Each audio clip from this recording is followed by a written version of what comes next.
Can I say my experience of you? Yeah. What I thought of you when I first met you? You're a depressed, angry little shit. You're kind of like, yeah, pissed off and edgy about the world. Very unhappy about where you were in life. You know, you were one of the guys, you know, people would think, is this guy gonna recover? Is he too toasted? Like, has he done too much acid, or what's wrong with it? I didn't even know what drugs you were doing, but I just thought whatever you did, they were bad drugs, and you did them way too much. See all the colors will crash through the sky. Feelings will cast through the eyes. Wade was a very loving kid. He was good to other people. I thought we were very good friends. Wade had a good heart. He always remembered birthdays, my parents' anniversary. He was the first guy to buy gifts. Wade had a lot of friends. He was very, very popular. I remember when his heart was broken by a girl that lived in the neighborhood. He was so devastated by that, so he was a really soft, sensitive guy. Actually, his hair was more on the blonde side, so as he began to grow and he became about 3 years old, I used to call him my golden boy. Oh yes, for your view. Drugs definitely had an impact on the change of personality for him. If you look at Wade prior to drugs and you look at Wade after drugs, you have two completely different guys. There was actually times, and I hate to admit this, I think I would have accepted a phone call on the other end saying that, well, we found Wade, but he OD'd in some alleyway. That's how much animosity or hate I felt for him at that time. Well, I remember my parents telling me I was special, and I believed them, until I realized I wasn't special at all. I hated them for lying to me, and I became full of anger and despair. I didn't want to be like everyone else. But then I found drugs, and all my problems went away. I'm pretty sure the first time I got high, I was 13 years old. I felt fucking amazing, better than anything I could have ever imagined.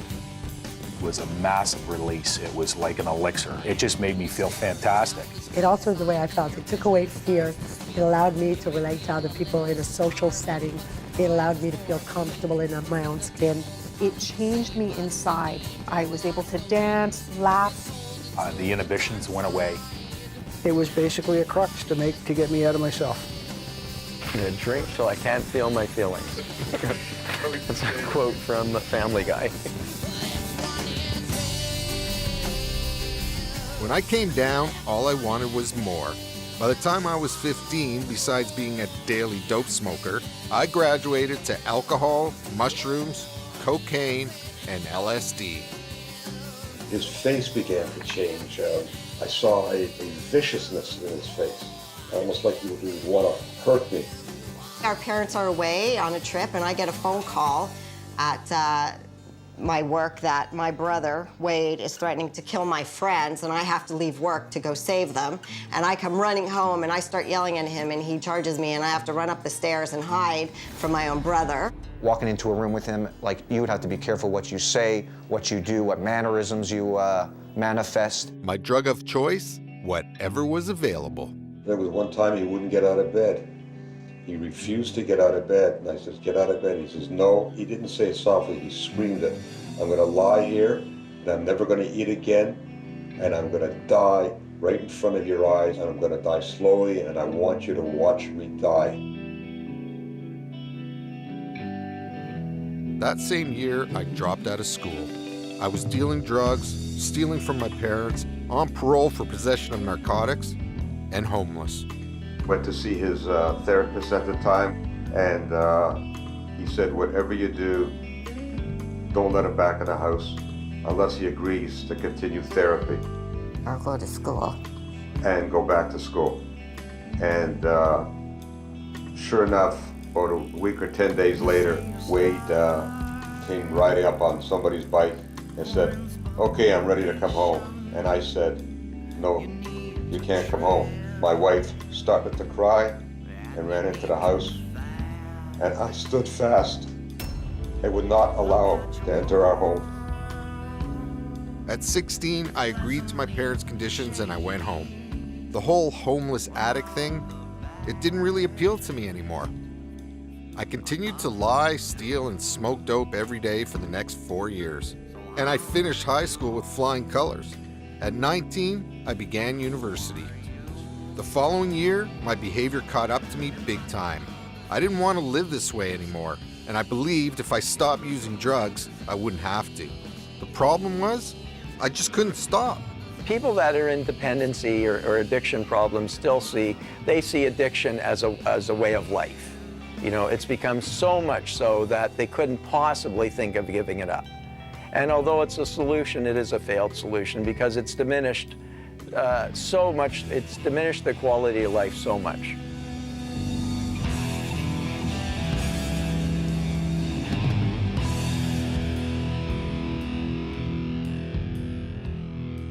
On September 24th, 1988, at the age of 20, I wanted off the merry-go-round once and for all. I hated myself and I hated my life. It was a good friend who suggested I attend a 12-step meeting. I agreed, even though I had no idea what I was walking into. My first 12-step meeting I went to, I was in the basement of a church. And they went through this whole 12-step meeting. It was all foreign to me. My uncle took me to my very first meeting. At the end of it, they said the Lord's Prayer. And we left that meeting, and my uncle said to me, "What do you think?" And I said, "That was nothing more than church in disguise. I'm not going back." I was not ready to quit drinking, nor was I ready to have that conversation.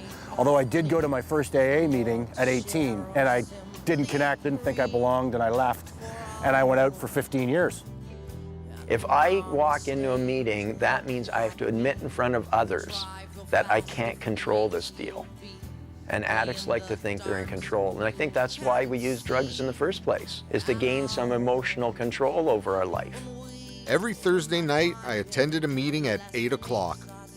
After the meeting, I'd hook up with my friends at the bar.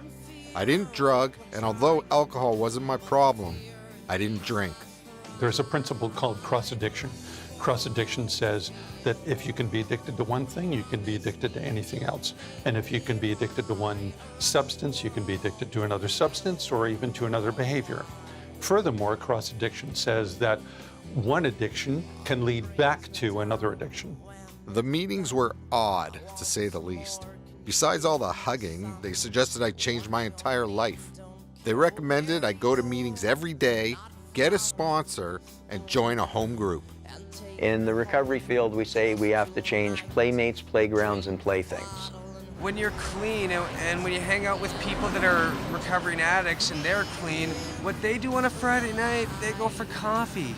I like to go out, I like to go to shows, but when I go and hang out with my friends clean and they're using, it's a trigger, it's a total trigger. The more people try to hold on to their old life, the less well they do in recovery. It all sounded insane. For the next few months, I didn't use anything, and a horrible fear towards life engulfed me. I wanted to use, but I didn't want to use. I didn't want to attend meetings, but I thought I should attend meetings. I was lost. I was a 20-year-old Jewish guy sitting in church basements reciting the Serenity Prayer, the Lord's Prayer, and sharing personal stories with other addicts about our own messed up lives. I was becoming that train wreck, that guy who I used to say I'd never become, and I was becoming that guy. Unreliable, liar, cheat, thief. I was limited to welfare. I was thinking of prostituting myself. I was feeling like suicidal. I was living in stairwells, sleeping in abandoned cars, eating pizza crust out of discarded pizza boxes, stealing clothes out of laundromats, going in and out of jail and out of mental hospital. It really beat me up and messed me up pretty bad. It had me. It became my master. I was willing to do whatever I needed to do to get more. I used to relate to myself as like akin to being a monster. Because, you know, what sort of human being, least of all me, puts crack cocaine or alcohol into their system when they're pregnant? A young man doesn't walk into his doctor's office saying, "I'm dying here, I need help," because there's a good payoff to his drug use or there's a good payoff to my alcoholism. No, I walk into the doctor's office saying, "I need help here, I'm dying here. Call me an alcoholic, call me an addict, whatever. I know this. I know that I can't drink and I can't use drugs and I can't function if I do. And I can expect nothing good to happen." For months, I sat on the fence. I'd leave meetings feeling good about being clean, but then I'd watch my friends using and I'd want to use. These half measures availed me nothing. I had to make a decision. Continue living the life of an addict or risk living a spiritual life following the 12-step program. At that time, both options sucked, but I made a choice, and I chose the 12-step program. You voluntarily chose to go there and submitted yourself. Okay, folks, you know what you are doing. I don't. I will surrender my will, my ego, and let you guide me. It takes humility, the ability to surrender and say, I can't do this. I got to reach out and ask for help. That's the belief system of AA. You either surrender or you don't. Freud once said one of the greatest fears we have is the fear of being uncovered as a fraud. That I am not what people think I am. That I'm far less, actually. I started going to meetings every day, got myself a sponsor, and did my best to understand the steps. But I didn't feel any better. Actually, I felt way worse. People often have slight unrealistic expectations of what recovery is, and they think that once they stop using, all of a sudden their life is going to dramatically improve. Most addicts go through what's called post-acute withdrawal when they stop using. They have a lot of mood swings, a lot of variable energy, a lot of variable cognitive ability. Their brain chemistry sort of goes up and down for some period of time until they reach their new level. And realistically, for most people, it takes somewhere in the neighborhood of about 2 years to really reach that new plateau in their life. Eventually, the acceptance and support from other addicts made me feel safe enough to start sharing my true colors, something I was incapable of doing my entire life. My walls were coming down, and I was moving forward for the first time in years. I could talk about anything in a meeting and know that half a dozen other people were at exactly the same place. It was not what they said, but it was their way, their manner, their way of being. Their eyes shone. They held a solution. Their life was not the same. And so what's important about AA, what's important about counseling, is you have a chance to tell your story and how you thought you were abnormal. I was abused by my aunt. She burnt me horribly, beat me horribly. My uncle molested me. You were deviant. When you grow up just wanting your parents' approval and you never really get it, and you do everything in your power to get it, and then you just say, fuck it, I'm never gonna get it. You're aberrant. I probably first saw my mom getting beaten by my father at the age of 3 years old. Suddenly, everyone around you has a similar story. I just had these internal dialogues going on inside my mind that I'm not good enough. It was just this constant criticism of myself. You go, I'm not alone, and that's that power of the group, that I'm not alone. This is not my fault. Of all the years I've been working in this business, I don't know of anyone that I have met that ever set out to become addicted, to get themselves physically dependent, to have problems in their life, and to have problems in their relationships and maybe go broke and lose everything they have. That's not how it started. It doesn't start out that someone plans to get cancer when they start smoking a cigarette. Illnesses and disease are not things that people set out to develop. They happen. No one at age 12 goes, my goal is to be a drug addict when I grow up. I mean, no one chooses that life. There are usually circumstances, often beyond your control, that take you down a path you would not have voluntarily chosen. The drugs weren't the problem. I was the problem. It was my thinking, my behavior, my perspectives that was driving my drug abuse. They all had to change. The substance is not the demon.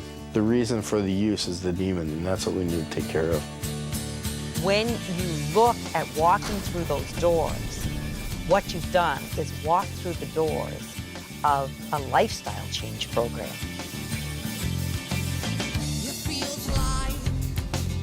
I'm in the pen. I don't know when or how to act. And then the God talk began. I struggled huge with this. It was suggested I seek a higher power of my own understanding.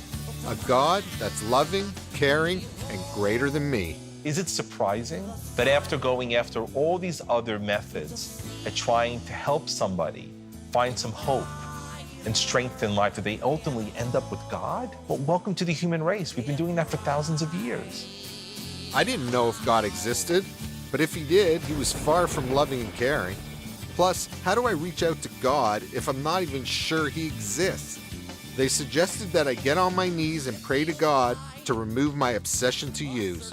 I had no idea who I was praying to, but I did it anyway. When there's a loving spiritual being that accepts you for who you are, faults and all, and is willing to help you become a better person, man, what more do you want in life than to be loved? I definitely had a God complex. How could God be loving and caring with all the shit going down in the world? At the age of 12, my grandmother died, and that was it for God and I. I didn't give a fuck what God thought anymore. From that day forth, I took charge of my life, and it didn't take long before the drugs appeared and I destroyed everyone and everything around me. There's a little phrase that says, hurt people hurt people. You've been hurt, you are likely that you are launched on a career of hurting people, and most often you start with yourself. The best thing to do is blame God. God's a perfect target. And so we start to say, well, God, if you love me, why does this happen? God, if you love me, why does that happen? And so we start to just say, I've had enough with God. I think that we often confuse pain and punishment. And then one of the mistakes or errors that we make is that we think that God is responsible for our punishments. That because we're suffering, we think we're being punished. How often do you hear people turn around and saying, what did I ever do to deserve this? And so we normally assert or believe that in some way this is a message from God. One of the reasons why we do that is because we think that if I am a better person, if I am a better Jew, or if I'm a better son, that these bad things won't happen to me. It's a very feeble but very understandable attempt at trying to control my world. The world will often create circumstances and conditions that are completely beyond our control. But how you operate in those circumstances and in those conditions is in your control, to the best of your ability. People do need to somehow come to the realization that most of life you can't control. The result of addiction and the result of anger comes to the same place, is isolation. When you're an addict, when you're an alcoholic, you push people away. When that stuff is internalized, when it starts to come out, it comes out in a very horrible way sometimes. After 9 months of praying to a God I didn't exactly believe in, my cravings for drugs and alcohol disappeared. This miracle diminished my anger towards God, but not entirely. I prayed every morning when I woke up and every night before I went to sleep, until one evening I had an epiphany. I have a choice. I get to choose who God is. That night, I chose to change my childhood belief of a punishing God to a new God that was loving and caring. You have these incredibly brilliant, well-schooled, well-educated, sensitive, thoughtful family people who walk around with very sophisticated perspectives about philosophy, human behavior, and yet when it comes to religion and God, it hasn't changed in 30 years. The key to my success until now was getting honest. I had a problem with drugs. I couldn't stop, and I definitely needed help. The bottom line is, if your alcohol or drug use or your behavior is causing problems to your personal health and your social relationships, then you've got a problem. And you should deal with that problem. So I opened my mind. Even though the 12 steps were completely foreign, maybe they would work for me, just like they did for others. It is what it is. Stop trying to dissect and analyze the hell out of things. Just do it. And despite what I thought, I became willing to adopt spiritual principles in my life. I believed that perhaps if I tried what they did, if I did what they did, then perhaps it would work for me too. They sparked that hope within me. And as the saying goes, when the student is ready, the teacher will appear.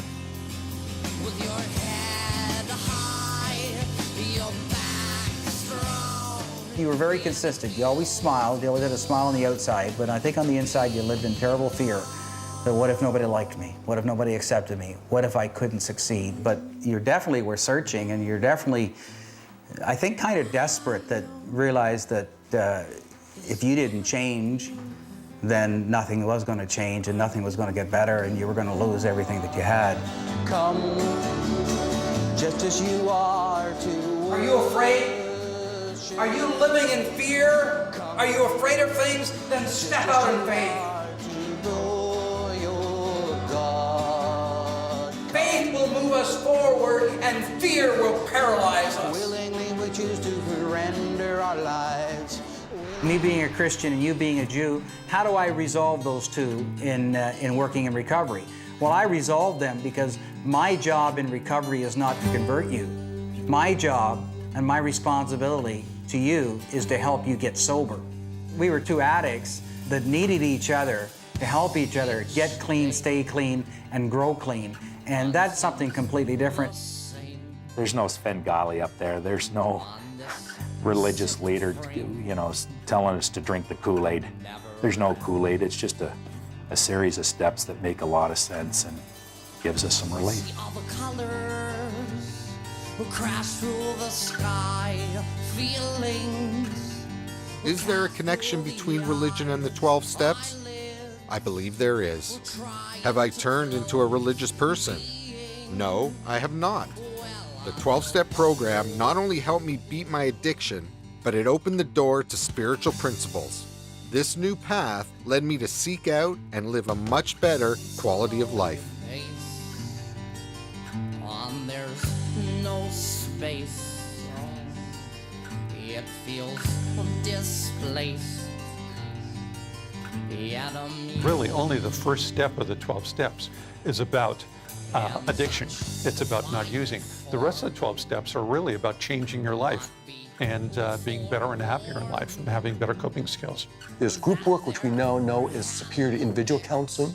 There is peer support, which we understand is critical in any form of helping, not just substance abuse. There is need to connect to other people to normalize the emotional experience, which they do. So there's some brilliant work done there.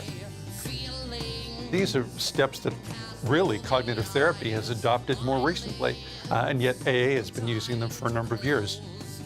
It wasn't religious doctrine that saved me. It was about having faith.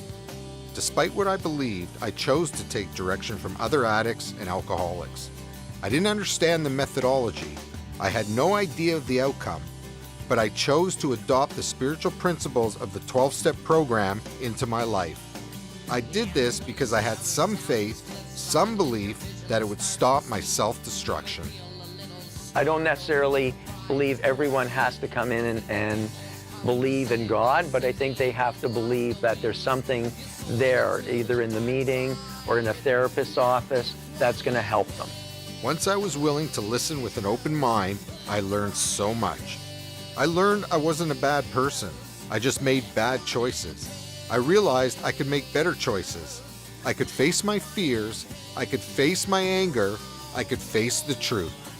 When you come into recovery, it goes from, I'm a bad person, full of shame, there's something wrong with me, look at the way I've been behaving, to there's nothing wrong with me. I've done some things that are unhealthy in my life and I feel guilty about them, but guilt we can change. The things that I do wrong aren't the things that bury me. The things that I've done wrong are the things that inspire me to move on. I graduated from university and I was feeling much more stable. I was less fearful of the future and more accepting of my past. The program was working just like they promised. I felt serene for the first time in a long time. And like most university grads, it was time to take on the real world and make something of myself. I became an award-winning TV commercial director. I traveled the world first class, made lots of money, and I ate in some of the finest restaurants. I lived like a king. I got married, bought a house, and had 2 incredible kids. We can stay sober for many years, but if we stop doing the work or taking our medicine, we get sick again. I was terrified of not being hired anymore, and an insatiable hunger for material wealth arose. I wasn't being a good husband, and I wasn't being a good father. I was full of jealousy, envy, anger, and resentment. Without even realizing it, all the spiritual principles I was practicing in my life went out the window. I was still attending 12-step meetings, but the only thing on my mind was making money. The term we use is spiritual poverty. You can be the richest person in the world and still be poor because you aren't happy with yourself, aren't content with yourself. The Dalai Lama attended a conference of Eastern and Western psychologists. And during the conference, a Western psychologist made a presentation on low self-esteem. And the Dalai Lama stopped the proceedings and says, "Excuse me, I don't understand the term." Well, low self-esteem, says the other speaker, means that you don't really have any respect for yourself and you don't like yourself. Is this a theory, says the Dalai Lama? Does any of you ever suffer from this? All the Westerners said, yeah.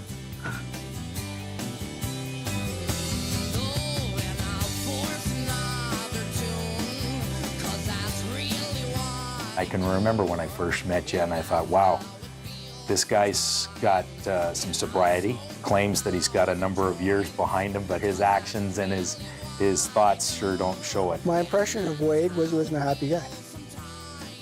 He was a confused, unhappy guy. I question why bother. If you're going to be miserable, you might as well be out drinking and drugging. I had everything I thought I wanted, but I was miserable, and I just craved more. It's more. You know, I need to get more. I need to have more. It's never enough. I was back on the merry-go-round, up to my neck in addiction. Lying, cheating, stealing. I wasn't using drugs and alcohol. I was using money. Eventually, the destruction came. It took its toll on my marriage, and we divorced.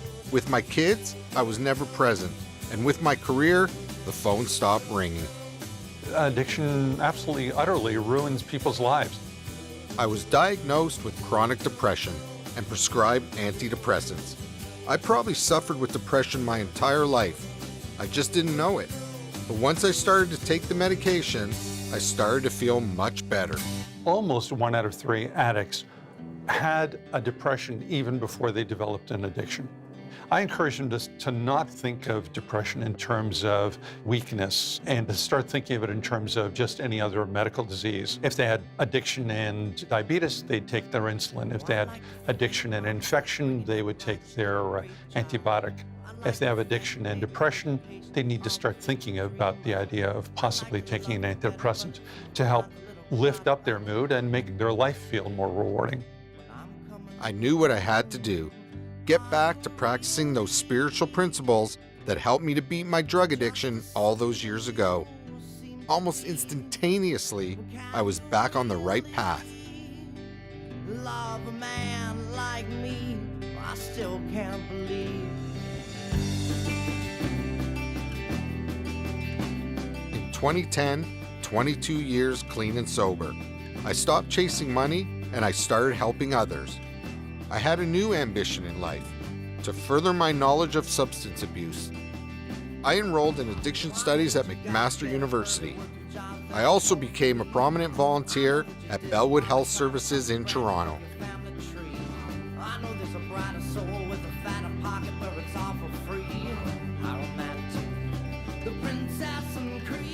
They say the meaning of life is giving life meaning. So I gave my life some meaning with helping others. Today, helping others with substance abuse problems remains a top priority. It's given me something I was searching for my entire life: self-worth. You were a young addict who wanted more and more and more and more. And there's maybe still a part of you who wants more, but I think you're more accepting. You're more serene. It's not about other people liking you as much. And I think you're more willing to help people. Whereas before it was more about who's going to help me. I think that's one of the reasons you want to do the documentary, is that you see the value that maybe this would help someone. In my life, I definitely made some bad decisions. Some were fueled by the addiction, and some fueled the addiction. This led to desperation, which made me reach out for help. Isn't that what brings us into a program of recovery? Isn't it desperation? When we're desperate enough, we'll reach out. In 1988, at the age of 20, I walked into a 12-step meeting to stop using drugs. I never would have believed that I would change from an angry and hateful young man to a man who's willing to try his hand at compassion, kindness, understanding, and love. I got so much back in return. A new relationship with an amazing woman who loves me for who I am. Continued success in my career, a good relationship with my ex-wife, and the confidence in knowing that I am being the best father I can be to my children. The greatest gift? my personal journey. I was my own worst enemy my entire life. And now, I'm my own best friend. It's a profound mistake to say that there are easy answers. Be suspicious of easy answers. The problems that plague people are often very complex, and they take a long time to develop in us. But I do know that one of the first steps that people need to move beyond the difficult circumstances they're in is one word. It's hope. The hope that things can be better. And once you believe that hope exists, that things can be better, anything is possible. This is the story about an addict who was stuck in a hole. One day, a stranger walked by and offered him a ladder. The addict was grateful. As he started to climb, a drug dealer appeared and offered him some crack for his ladder. The addict took the crack and he felt amazing, but when the crack wore off, he realized he was still stuck in the hole. The next day, a pastor appeared. The addict yelled up to him, "Can you please help me out of this hole?" The pastor tossed him his Bible and said, "This will help." When he finished reading it, the addict realized he was still stuck in the hole. The next day, a doctor appeared. The addict yelled up to him, "Can you please help me out of this hole?" He tossed him some pills and said, "This will help." He swallowed the pills and he felt amazing, but when the pills wore off, he realized he was still stuck in the hole. The next day, a 12-step member appeared. The addict yelled up to him, "Can you please help me out of this hole?" Just then, the 12-step member jumped into the hole with the addict. In disbelief, the addict shouted, "What did you do that for? Now we're both stuck in this goddamn hole." The 12-step member smiled and calmly replied, "Take my hand. I've been here before, and I know the way out."